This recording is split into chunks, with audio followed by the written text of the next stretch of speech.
Selamat berjumpa kembali dalam layanan audio sahabat. Perjalanan hari ini adalah hari Minggu 20 Juli 2025. Tema renungan saat teduh kita dengan judul Duka Cita yang Membawa Pertobatan. Firman Tuhan terambil dalam 2 Korintus 7 ayat 10 sampai ke 11. Demikian firman Tuhan. Sebab duka cita menurut kehendak Allah menghasilkan pertobatan yang membawa keselamatan dan yang tidak akan disesalkan. Tetapi duka cita dari dunia ini menghasilkan kematian. Sebab perhatikanlah betapa justru duka cita yang menurut kehendak Allah itu mengerjakan pada kamu kesungguhan yang besar, bahkan pembelaan diri, kejengkelan, ketakutan, kerinduan, kegiatan, penghukuman. Di dalam semuanya itu, kamu telah membuktikan bahwa kamu tidak bersalah dalam perkara itu. Mari kita berdoa. Bapa yang di dalam sorga, ajarkan kami supaya kami memiliki duka cita yang benar, duka cita yang kudus, dan duka cita yang membawa kepada pertobatan, bukan duka cita secara nilai-nilai duniawi. Dalam nama Tuhan Yesus kami berdoa, amin.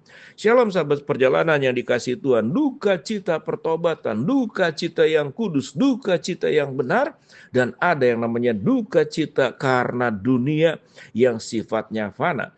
Sahabat perjalanan, mari kita belajar apa yang membuat orang berduka cita, apa yang membuat orang sedih, apa yang membuat orang menangis, dan sahabat perjalanan boleh kemudian pikirkan baik-baik peristiwa apa yang membuat engkau benar-benar menjadi berduka cita. Duka cita tentu, kata duka cita sendiri itu seringkali diucapkan. Tatkala ada anggota keluarga kita yang salah satu yang meninggal, apalagi kalau hubungannya baik, apalagi kalau itu adalah pasangan kita, suami kita, istri kita, atau orang tua kita.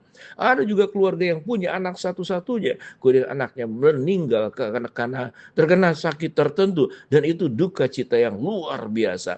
Sahabat perjalanan, ini adalah duka cita yang sifatnya itu adalah duka cita kemanusiaan yang terjadi. Hubungan kaitannya adalah dengan urusan apa yang dimiliki dari orang yang bersangkutan.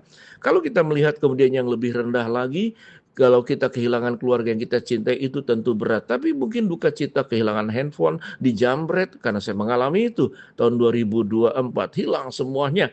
Duka cita mungkin kehilangan motor, atau duka cita karena sakit yang dialami, atau duka cita karena kemudian kita terkena tipu. Itu duka cita adalah kehilangan sesuatu yang kita miliki, tapi tidak punya dampak buat orang lain. Tidak punya dampak buat orang lain. Kita tahu dengan jelas, kita mendengarkan banyak sekali berita-berita yang buruk yang kita lihat di media sosial, di media televisi, di surat kabar, atau informasi yang kita terima lewat media sosial tentang siapa yang kemudian itu mengalami duka cita. Sahabat seperjalanan yang dikasihi Tuhan, mari kita belajar apa itu duka cita yang benar, yaitu duka cita yang menghasilkan pertobatan.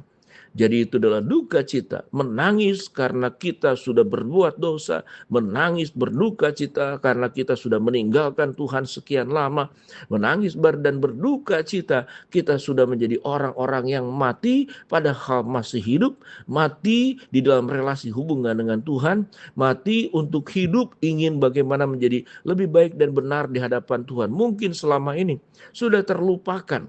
Tuhan itu seakan-akan sudah tidak penting lagi dalam hidup kita. Firman Tuhan pun adalah, silakan saja dibaca untuk para lansia atau orang-orang yang memang sedang menjelang mau dekat-dekat dengan kematian. Seakan-akan hal-hal rohani itu, berdoa, baca firman, beribadah, itu untuk mereka saja yang sudah dekat dengan kematian. Tetapi itu adalah sebetulnya sesuatu perbuatan yang menduka citakan hati Tuhan.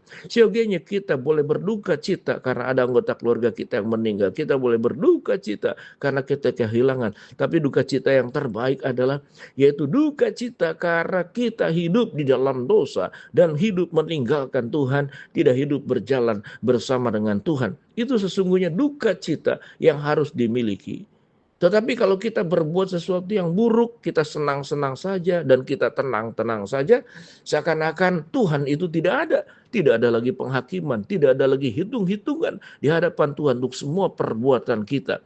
Maka itu adalah sebuah kehidupan yang benar-benar menduka citakan hati Tuhan. Apalagi duka cita pertobatan. Duka cita pertobatan siogianya, tatkala kita tidak bisa membangun rumah tangga dengan baik, lebih banyak dosa, lebih banyak kemudian saling membenarkan, lebih banyak kemudian mencela, atau kemudian mengejek, atau menghina, atau menekan satu anggota keluarga dengan yang lain. Siogianya itu harus menjadikan sebuah duka cita. Duka cita pertobatan sesungguhnya akan membuat sebuah perubahan hidup dari kehidupan yang buruk menjadi kehidupan yang baru, dari kehidupan yang meninggalkan Tuhan menjadi kehidupan yang dekat dengan Tuhan. Siapa yang berduka cita dalam cerita tentang kisah anak yang hilang? Yaitu ayahnya, bapaknya berduka cita karena meninggalkan dia. Terus berdoa untuk anaknya supaya datang kembali ke rumah bapaknya. Kita tahu dengan jelas dalam perumpamaan itu, pada akhirnya anak itu datang kembali kepada bapa. Dan dia menangis, dia melakukan pertobatan. Itulah duka cita karena pertobatan. Demikian juga tatkala Daud ditegur, dia siogianya melakukan pertobatan yang tercatat di dalam Mazmur tentang pertobatan Daud. Maka itu duka cita adalah duka cita untuk sebuah kehidupan yang semakin benar dan kudus di hadapan Tuhan. Sahabat seperjalanan, biarlah kita jangan menjadi sedih karena untuk hal-hal yang duniawi kita begitu luar biasa. Tetapi setelah kita meninggalkan Tuhan, kita tenang-tenang saja, tidak ada duka cita. Kita melakukan perbuatan yang merugikan orang lain, kita tenang-tenang saja. Hati kita tidak rasa tersentuh untuk melakukan sebuah perubahan. Dianggap bahwa tatkala saya melakukan keburukan, bukan hanya saya saja, tapi sekian banyak di muka bumi juga melakukan perkara yang sama, keburukan. Dan itu keburukan yang wajar-wajar saja. Di sanalah kemudian perasaan duka cita tidak ada di dalam diri kita. Sebuah kesalahan saja yang kita buat, yang melukai hati Tuhan, yang tidak memuliakan Allah, siogianya harus diperjuangkan agar kemudian kita menjadi orang yang berduka cita. Tuhan ampuni aku, Tuhan ampuni dosaku, pelanggaranku, dan ubah hidupku Tuhan. Aku bertobat, aku menangis, aku berduka cita untuk diriku sendiri. Diriku memang hidup, masih bernafas, denyut dan jantung masih ada, kaki masih berjalan, tangan juga masih bisa berkarya. Tetapi siogianya seluruh kehidupan kami itu tidak pernah kami berikan dan kembalikan kepada Tuhan. Salah satunya adalah kehidupan di dalam dosa dan tidak berjuang bagaimana hidup benar dan kudus.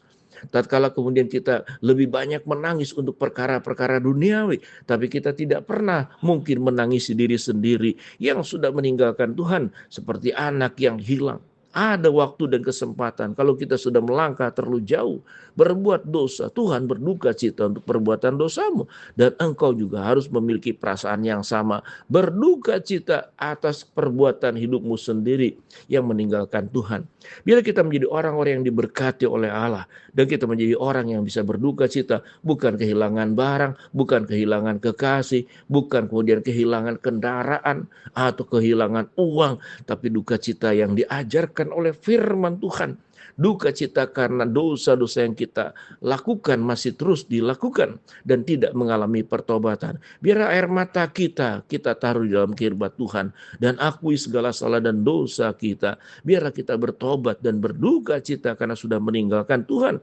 Biarlah kita menjadi orang-orang yang lebih dekat dengan Tuhan, hidup bersama dengan Tuhan di dalam jalan dan kebenarannya, sehingga Tuhan dimuliakan dan bukan didukakan oleh kehidupan kita. Terus kita belajar agar duka cita yang terbaik adalah duka cita kita bertobat, menangis di hadapan Allah dan berjuang bagaimana hidup lebih baik. Mari kita berdoa. Bapa dalam surga, mau berdoa buat sahabat perjalanan yang sakit, Tuhan jamah sembuhkan, yang sedang menghadapi masalah, Tuhan bukakan jalan, yang sedang berdoa mengharapkan sesuatu, Tuhan kabulkan dengan cara dan waktu Tuhan yang terbaik. Di dalam nama Tuhan Yesus kami berdoa, amin. Shalom, Tuhan memberkati kita semua.